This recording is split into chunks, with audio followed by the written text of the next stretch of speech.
ముత్తుకూరు మండలం కృష్ణపట్నం గ్రామ పంచాయతీలో వైసీపీ ఎమ్మెల్యే అభ్యర్థి కాకాని గోవర్ధన్ రెడ్డి ఎన్నికల ప్రచారాన్ని నిర్వహించారు. ఈ సందర్భంగా ఆయన మాట్లాడుతూ 2014 ఎన్నికల ముందు చంద్రబాబు నాయుడు అనేక హామీలు ఇచ్చారని, కానీ ఆ హామీలు ఒక్కటైనా నెరవేర్చాడా అని ప్రశ్నించారు. అదే 2019లో జగన్మోహన్ రెడ్డి ఇచ్చిన హామీలను 99% నెరవేర్చారని పేర్కొన్నారు.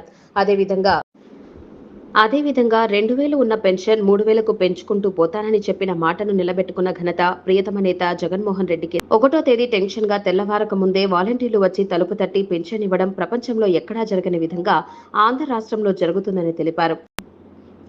సోమిరెడ్డి నాన్ ఫిషర్మన్ ప్యాకేజ్ ఒకరికైనా ఇచ్చాడా అని ప్రశ్నించారు. కృష్ణపట్నం వైసీపీ ఖాళీ అయిపోయిందని తెలిపిన సోమిరెడ్డి వైసీపీ ఖాళీ అయ్యిందా లేదా, టీడీపీ ఖాళీ అయ్యిందా ఒకసారి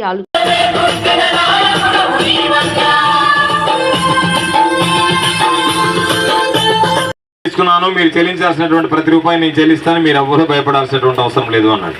బాగానే ఉంది, రైతులు ఓట్లు వేశారు. ఆ తర్వాత చంద్రబాబు ఏ విధంగా 4 మడత పెట్టాడో ఒక్కసారి మీకు వినిపిస్తాను.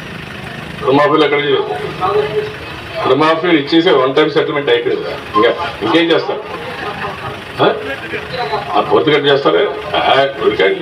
ఆ రోజు ఏదైతే చెప్పామో వాళ్ళకి ఇవ్వాల్సినటువంటి 1.5 lakh 1 టైం అన్నారు. 1 టైం ఇచ్చేసాం. పూర్తిగా చేస్తాను ఎవరు చెప్పారు? నువ్వు చెప్పుకోవట్లా.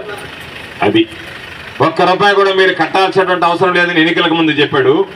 అధికారంలోకి వచ్చిన తర్వాత పూర్తిగా చేస్తానని ఎవరు చెప్పారు? నువ్వు అనుకుంటే ఎట్లా అని చెప్పి ప్రశ్నించాడు. మహిళలకు సంబంధించి రుణమాఫీ అన్నాడు, మోసం చేశాడు. ఇంటికి ఒక ఉద్యోగం అన్నాడు, మోసం చేశాడు. నిరుద్యోగ వృత్తి అన్నాడు, మోసం చేశాడు.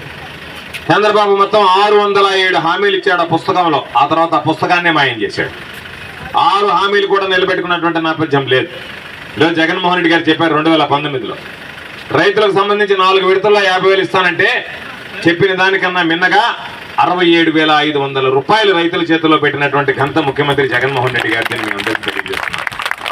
మహిళలకు సంబంధించి 4 విడతల్లో మీరు కట్టాల్సినటువంటి బకాయిలు నేను చెల్లించేస్తానని 4 విడతలు వైఎస్ఆర్ ఆసరా కింద సంఘ బంధాల మహిళల ఖాతాల్లో జమ చేసి మరలా ఈరోజు మహిళల దగ్గరకు వచ్చి అక్క చెల్లెమ్మల ఆశీస్సుల కోసం జగన్మోహన్ రెడ్డి గారు ధైర్యంగా మమ్మల్ని మహిళల దగ్గరికి పంపించడం జరిగింది అనేటువంటి విషయాన్ని సందర్భంగా మీ అందరికీ మనం చేస్తున్నాను.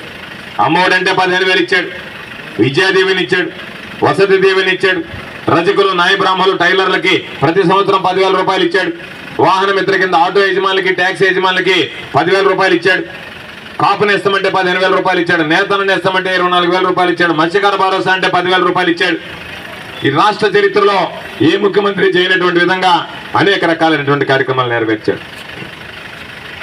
వైఎస్ఆర్ చేయూత కింద 18,750 రూపాయల కన్నా 4 విడతల్లో 75,000 ఇస్తానని మహిళల ఖాతాల్లో 75,000 రూపాయలు జమ చేయడం జరిగింది. చంద్రబాబు నాయుడు ఎన్నికలకి 2 నెలల ముందు వరకు 2,000 రూపాయలు పెన్షన్ ఇస్తానని చెప్పి జగన్మోహన్ రెడ్డి గారు చెప్పినంత వరకు 1,000 రూపాయలు పెన్షన్ ఇచ్చాడు.